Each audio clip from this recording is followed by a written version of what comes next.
It's the Bryson Rosser Show.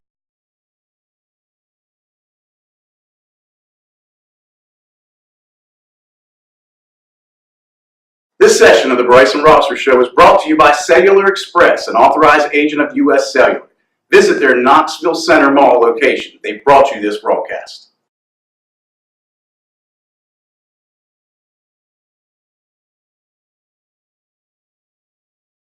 I'm Tom Poisel, and I'm with Central Bobcats head coach of the football program, Bryson Rosser, going into his third year here in Fountain City.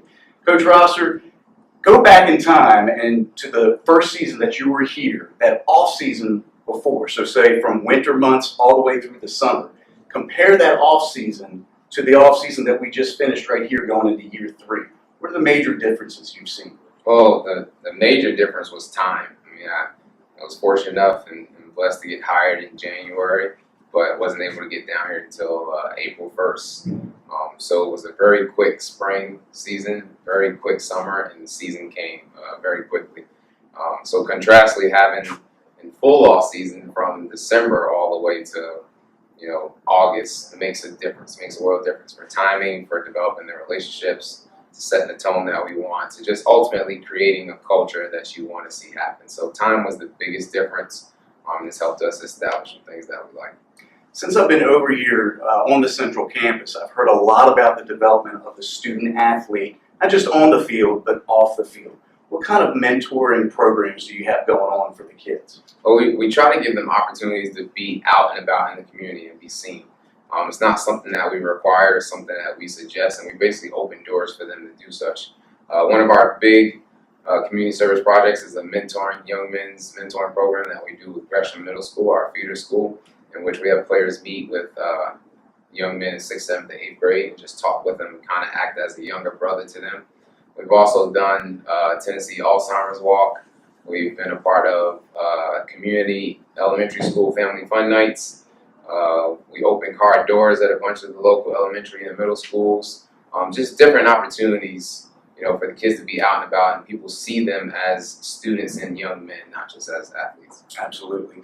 Looking back at last season's schedule, you see, well, first you see the 9 wins jump right out at you immediately, but you see a series of teams, just a gauntlet of competition that you look at and you think, man, why did he schedule so many good teams? It's a tough schedule. How do you think that helped Central in progressing through the postseason?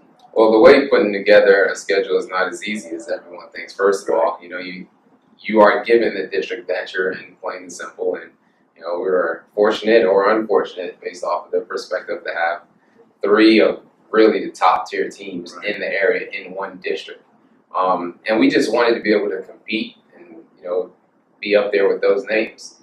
And then when you're searching for non-district, that's equally not as easy. You got to make sure timing's right. People have open weeks and all that other stuff.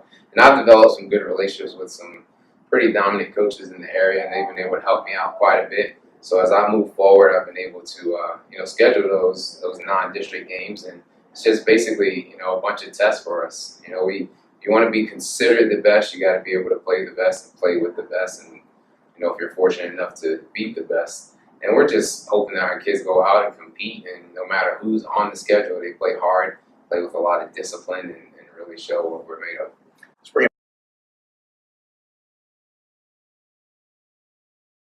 Here's more with Coach Bryson Rosser. Back to current in 2016, what are the biggest obstacles you've seen this off season? Anything major? I know we've got the new playing surface being installed here. Has that been too big of a problem? Or? Not much. We've been fortunate enough to have the facilities to be able to just practice at our practice field, which is right next to the game field, which is good. We actually get to see the progress of it as it's coming along. The biggest change that you see is just the same problem everyone has in high school athletics, is graduation. We lost 15 seniors last year. There were a good group of guys that came in and gave me everything they had for their last 2 years of high school. And we lost some key guys in some key areas. So, I don't know if that's the biggest challenge. It's a challenge everyone goes through. But, it's just the next hurdle in us accomplishing the goals that we need to be able to overcome that. Speaking of senior leadership, and so vital at both the high school and collegiate level, with this rising senior class that you have they embraced that they are the leaders of this team, or are they still maybe a work in progress with a leadership role? It's always a work in progress with high school boys. I mean, no matter what you do, you have some guys that are in very pivotal roles that have stepped up tremendously. You have some guys that have been here. I had a couple guys that have started, since before I came, so they're going to their fourth year starting. So the experience varies from position to position, but it's a constant work in progress, and the boys are continuing to come along. And some of the guys, they mature at the right time, and some it's not at the right time. But that's what makes high school athletics such a beautiful thing to see, to watch them come together and grow as we need them to. So leadership is coming along, and I'm excited where we are and where we can go. Let's go back to the new playing surface that's been installed. Looks stunning. I mean, visually to the eye, when you just approach the stadium, it just catches your eye. It's beautiful. What has been the player reaction, number one, when they first saw it come together, and then the parents and community? It's pure excitement. I mean, we're fortunate, all Knox County schools, to get this gift that's coming to us. We're extremely fortunate through some other perspectives that we're getting in year one, and just sitting there watching it happen just continues to ignite, the fan base, the school, the community, the kids. It kind of gives you a little extra incentive. You have that this team's going to be the first team to play on it. And it was quite a departure of the old field and the grass that we had. And we had a ceremony for that was honoring the alumni in the past. But also the present, there's new ground laid, there's new memories to be made. So it's been very exciting for everybody. And we're looking forward to see not just what this year holds, but what it holds for future Bobcats as well.